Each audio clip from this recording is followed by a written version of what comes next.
स्वतःला 5 वर्ष काम करता आलं नाही म्हणून आता पुत्राला पुढे केलं. शशांक बावचकर.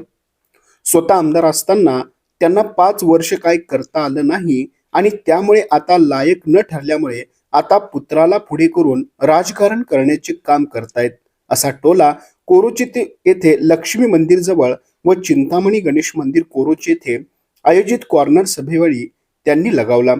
पुढे ते म्हणाले, गेली 5 वर्ष आश्वासनेच ऐकत आलो आहोत व आपल्या हाताला काय लागत नाही, म्हणून उद्याची 5 वर्ष जर कामाला यायचे असतील तर मदन कारंडे यांच्यासारखा प्रामाणिक व्यक्तिमत्व आपल्याला विधिमंडळात पाठवणे आवश्यक आहे व आव्हाड यांना तुम्ही 5 वर्षामध्ये काय केले याचा जाब त्यांना विचारला पाहिजे, असे यावेळी ते म्हणाले. तर त्यानंतर हिंदूराव शेळके यांनी असे म्हटले की आव्हाड यांचं एक काम सांगण्यासारखं नाही, काही करायचं नाही, एकदा निवडून यायचं आणि लोकांना फसवायचं आणि ऐश्वर्य करत बसायचं आणि सर्वसामान्य माणसाकडे बघायचं नाही आणि वेळ पडली की इलेक्शन आलं की सांगायचं की आता मी थांबलोय, माझं पोरग उभारले. पहिली पिढी गेली, दुसरी पिढी गेली, आता तिसऱ्या पिढीचा सुद्धा प्रचार करायचा. पैशातून सत्ता आणि सत्तेतून पैसा याच्या पलीकडे त्यांच्या डोक्यात काही नाही, अशी टीका यावेळी हिंदूराव शेळके यांनी केली.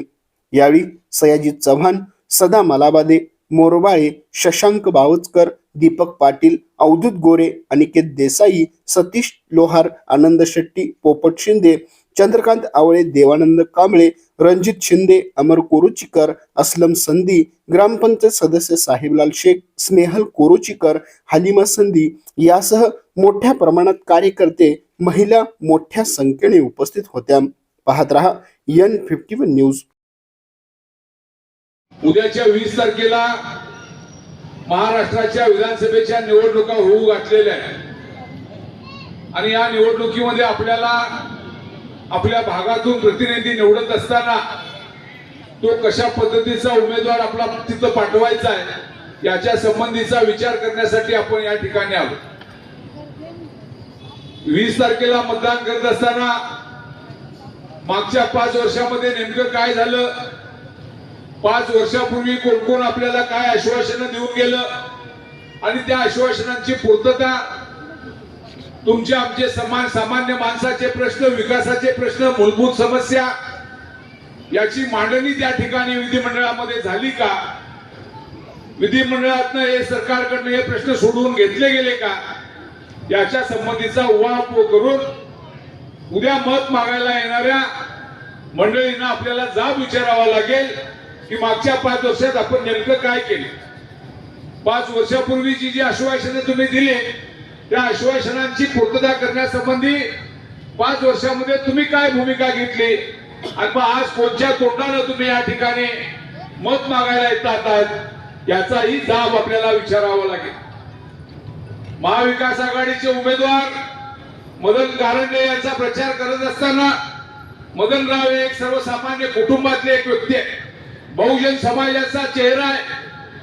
सामान्य कुटुंबाबरोबरच कोणताही राजकीय वारसा त्या ठिकाणी नसताना देखील सहकार क्षेत्रात असेल, शैक्षणिक क्षेत्रात असेल, या ठिकाणी इचलकरंजी आणि इचलकरंजीच्या परिसरामध्ये परिवर्तनाचं काम करण्याचं मोठं काम मदनरावांनी त्या ठिकाणी केलेलं आणि म्हणून हा विचाराचा वारसा सांगत असताना उद्या इचलकरंजी आणि इचलकरंजीचे प्रश्न, इचलकरंजीच्या विकासाचे प्रश्न, इचलकरंजीच्या मूलभूत समस्या याला हात घालण्याचं काम मदनरावांच्या माध्यमातून आपल्याला उद्या करावं लागणार.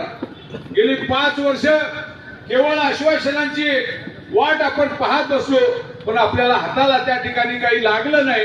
म्हणून उद्याची 5 वर्ष आपल्याला कामाला यायची असतील तर मदनराव सारखा प्रामाणिक तरुण त्या ठिकाणी विधिमंडळात पाठवणं आवश्यक.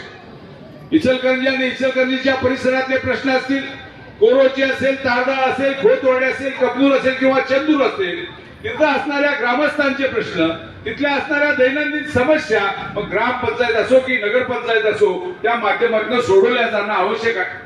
ते सोडवत असताना 5 वर्षामध्ये काय नेमकं तुम्ही केलं याचा जाब आपल्याला विचारावा लागेल. 5 वर्षापूर्वी प्रकाश आव्हाडेने ज्या काँग्रेस पक्षानं 50 वर्ष त्यांना भर भरून देण्याचं काम केलं, ज्या कैलासवासी कदमांना आणि सहकारी संस्था निर्माण केल्या, गावागावामध्ये रोजगार निर्माण केला आणि गावातला मूलभूत रोजगार निर्माण करून तरुणांना त्या ठिकाणी हाताला काम देण्याचं काम त्या ठिकाणी केलं. परंतु या सगळ्या संस्थांची आज अवस्था काय आहे?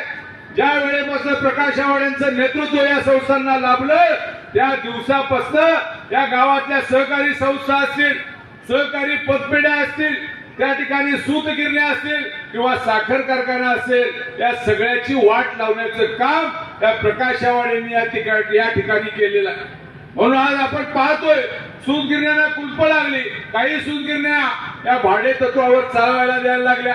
मेगा क्लस्टर सारखी योजना जी देशाच्या केंद्राच्या बजेटमध्ये त्या ठिकाणी प्रणव मुखर्जींनी घोषणा केली, इचलकरंजीचं नाव घेऊन घोषणा केली, त्या मेगा क्लस्टर मध्ये प्रचंड मोठ्या प्रमाणावर भ्रष्टाचार झाला आणि त्या भ्रष्टाचाराच्या माध्यमातून ईडीची चौकशी लागेल या भीतीनं प्रकाश आव्हाड यांनी काँग्रेसला सोडचिठ्ठी दिली आणि आता गेल्या 15-3 आठवड्यापूर्वी भारतीय जनता पक्षामध्ये प्रवेश केला.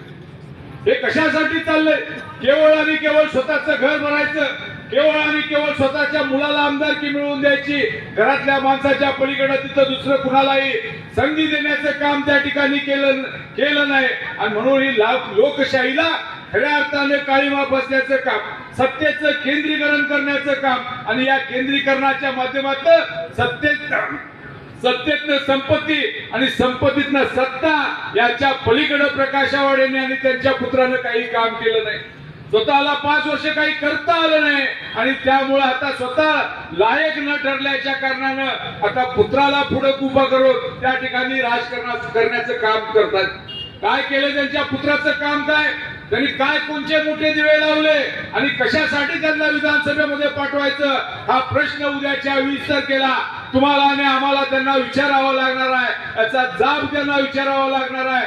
आणि इचलकरंजीतनं एक परिवर्तनाची लाट तयार झाली आहे. भागाभागामध्ये अत्यंत चांगल्या पद्धतीचं वातावरण तयार झालंय.